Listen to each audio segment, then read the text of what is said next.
the conversation metaphor for me is where you say to students, you know, everything you need to know about writing, the really important part, the fact that you're embedded in this social context, all of that, you know that already. You already know about writing situations because you've been talking to people.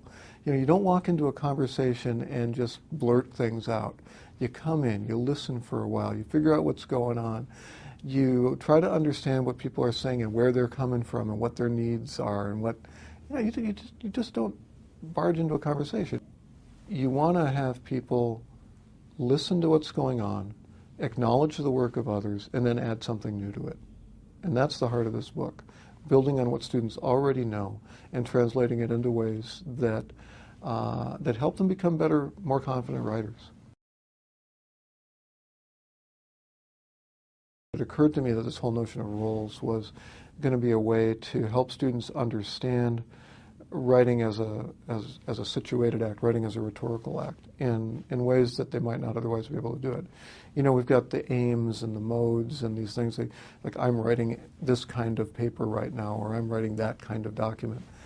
And that always seemed to me just too product-based. It didn't really help students understand. They want to know, well, what does it look like? How do I do it? They never ask the really important questions like, what am I trying to accomplish? What do my readers need? What do they want? And the roles thing really got me into that. It really ties into the conversation metaphor nicely because you think, what role do I want to take on in a conversation?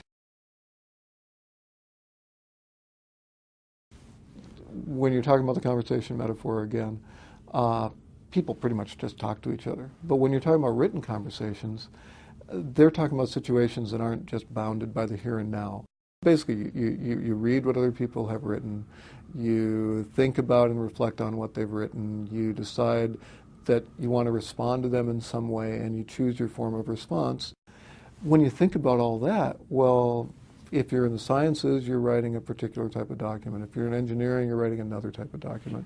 If you're in marketing, or if you're in English, or in any discipline, any of these ongoing conversations, you pick the kind of contribution you want. So the genre part is really important. It's not we need to understand genres because they're an important feature of writing. It's, no, you need to understand that genres exist for particular reasons, and that as a writer you choose the ones that help you accomplish your purposes and meet the needs of your readers and are appropriate for your context.